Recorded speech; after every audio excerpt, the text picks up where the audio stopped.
Halo teman-teman semua dan Pak Nofri John, perkenalkan kami dari kelompok 6 dan di sini kami akan mempresentasikan study case yang telah kami pecahkan, yaitu study case 3, Personalized Learning Path for Students. Di sini kelompok 6 terdiri dari Eliora Pindanang Gamairi, saya sendiri, kemudian ada Rasendri Aurameka, Naomi Rahma Aulia, Nur Izati, Luna Yasfir Syakina, dan Amirsya Prameswara. Di sini kami membahas study case 3, yaitu Personalized Learning Path for Student, dengan background di mana ada siswa yang kesulitan dalam belajar dan terdapat perbedaan pace dan perbedaan metode untuk belajar. Sehingga di sini kita disuruh untuk mendevelop a system that recommends the next most suitable lesson or activity for each student, optimizing learning outcomes.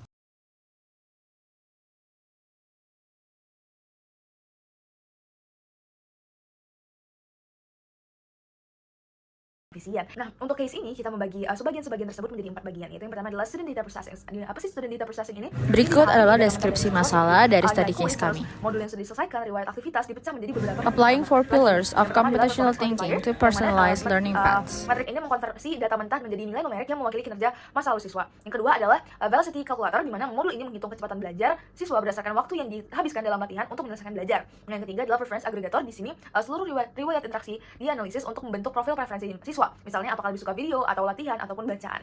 Kemudian setelah data siswa diproses, tahap berikutnya adalah next step generations. Di sini sistem akan memfilter seluruh katalog kursus atau pelajaran untuk mengidentifikasi langkah berikutnya yang paling mungkin dan yang paling sesuai untuk siswa tersebut. Selanjutnya, yang ketiga itu adalah recommendations engine module yang terdiri dari dua bagian utama, yaitu filter kelayakan dan output generator, di mana yang filter kelayakan adalah sistem secara otomatis itu mengeliminasi pelajaran-pelajaran yang prasyaratnya belum terpenuhi nih oleh siswa.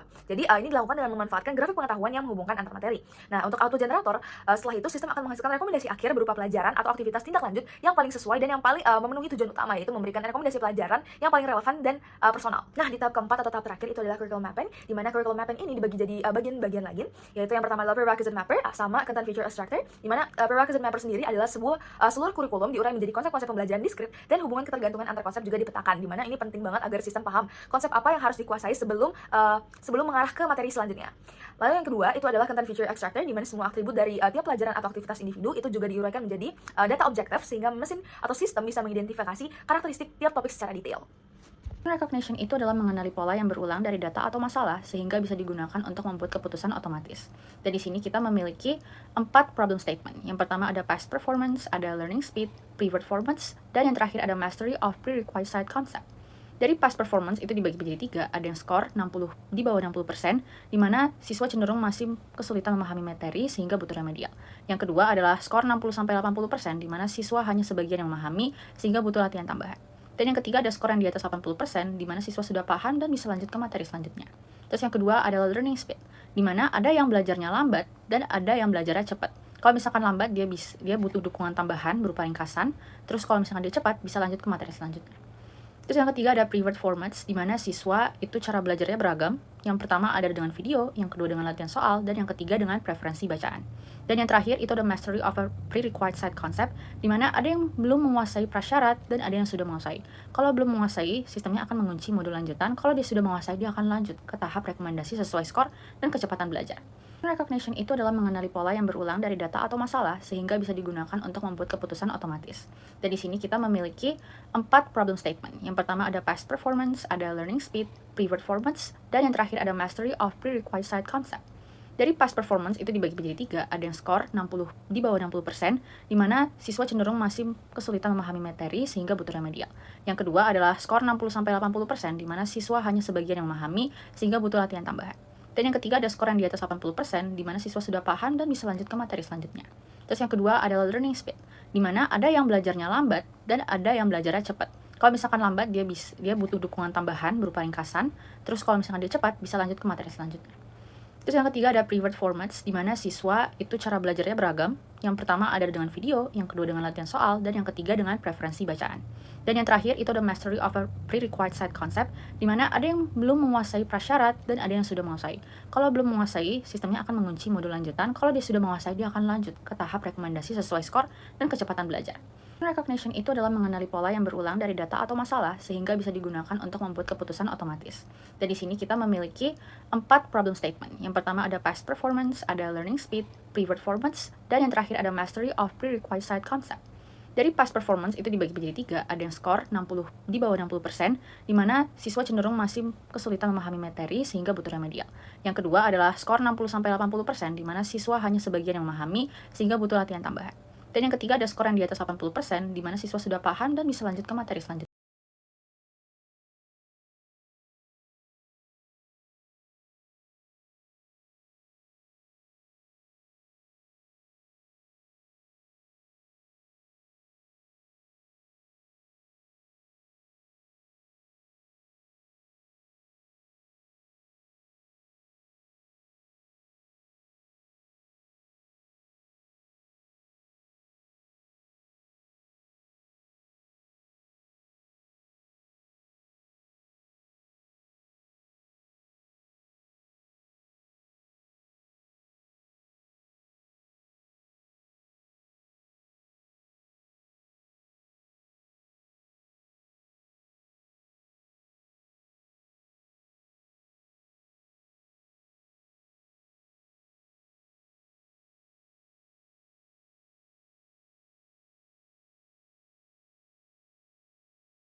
Selanjutnya kita lanjut ke abstraction, di mana abstraction itu adalah memilih data atau elemen yang paling relevan dari masalah dan mengabaikan detail yang tidak penting.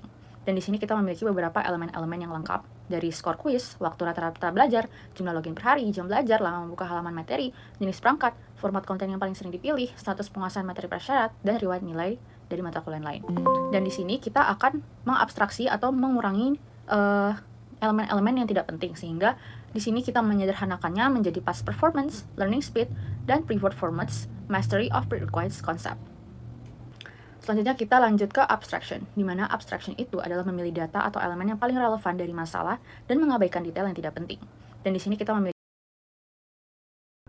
Jadi untuk representasi data dan abstraksi, kami menggunakan abstraksi untuk menyaring data yang sangat banyak.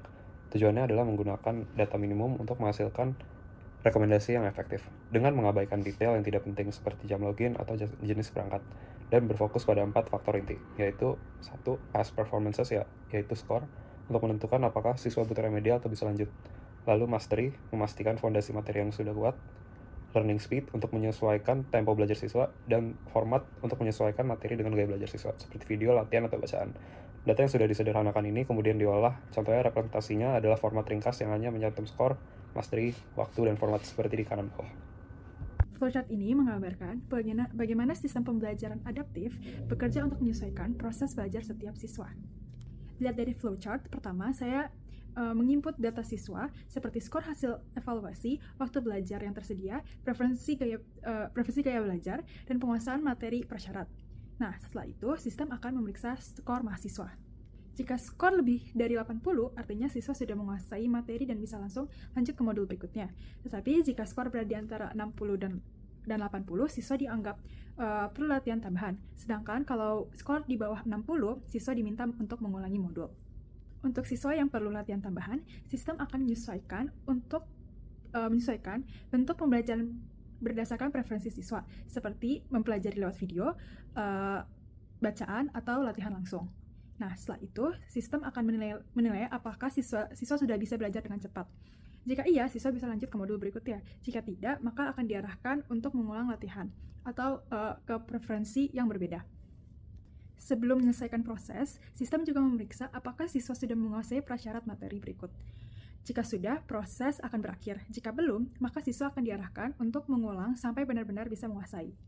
Nah, secara keseluruhan, flowchart ini membantu menciptakan sistem pembelajaran yang lebih personal, adaptif, dan memastikan setiap siswa benar-benar memahami materi sebelum melangkah ke tahap selanjutnya.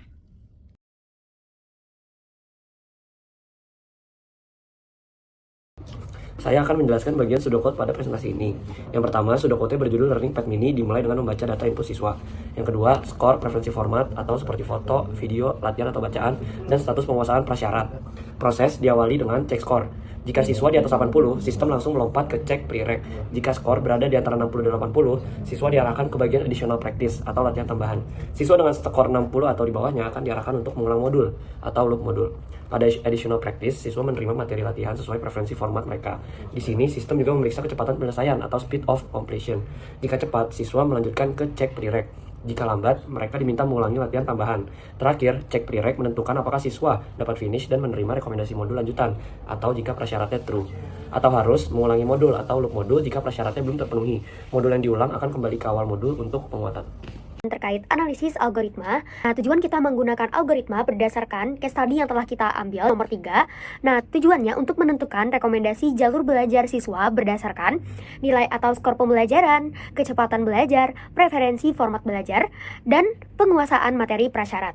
Nah, untuk langkah-langkah dalam menganalisis algoritma, yaitu kita memulai dengan menginput data, cek skor, cek format, cek waktu, cek mastery, dan output rekomendasi. Kita ke tahap selanjutnya yaitu kompleksitas waktu. Tujuan kita menggunakan kompleksitas waktu untuk mengetahui seberapa lama waktu yang dibutuhkan oleh algoritma dalam menyelesaikan suatu masalah berdasarkan inputannya. Nah, di sini kita membaginya menjadi tahap proses, jumlah operasi, dan kompleksitas. Nah, untuk tahap proses sendiri kita membaginya menjadi 6 bagian. Nah, jumlah operasinya sendiri kita menggunakan N untuk 1 per siswa. Kenapa di sini kita menggunakan 1 per siswa? Karena kita harus mengetahui atau mencek satu persatu siswa di setiap tahap prosesnya. Kompleksitas sendiri kita menggunakan rumus T dikali N sama dengan O dikali N.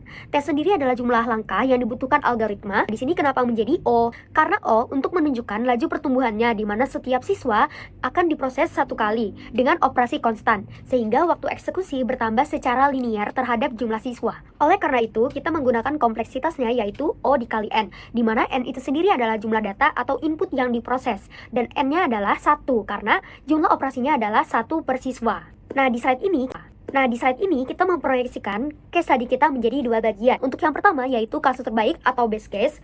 Di sini memiliki 3 kategori. Jika siswa tersebut memiliki kategori tersebut, maka sistem langsung akan memberikan rekomendasi modul berikutnya, dan kompleksitasnya yaitu O dikali 1. Untuk worst case-nya sendiri atau kasus terburuk juga memiliki 3 kategori. Jika siswa tersebut memenuhi ketiga kategori tersebut, maka sistem akan langsung memeriksa kondisi keputusan, dan kompleksitasnya yaitu O dikali N. Keringkasan visual untuk best case sendiri kita menggunakan O dikali 1. Nah, kenapa di sini kita menggunakan O dikali 1? Karena di sini kita hanya melakukan 1 kali perbandingan saja. Sedangkan O dikali N untuk melakukan pengecekan secara menyeluruh atau bisa disebut dengan operasi berulang. Nah, dengan kompleksitas waktu O dikali N dan ruang O dikali N, algoritma yang berisi tentang rekomendasi jalur belajar ini akan tetap efisien walaupun digunakan untuk beribu-ribu siswa, serta mampu menyesuaikan rekomendasi berdasarkan karakteristik individu secara cepat dan akurat. Sebagai penutup, solusi komputasional kami adalah jembatan untuk mengakhiri satu jalur untuk semua siswa. Dengan memadukan skor, kecepatan, preferensi, dan prasyarat, kita dapat memastikan setiap siswa menerima pengalaman belajar yang paling optimal dan personal. Ini bukan hanya tentang efisiensi sistem, tetapi tentang mengoptimalkan potensi setiap individu. Terima kasih atas perhatiannya, teman-teman.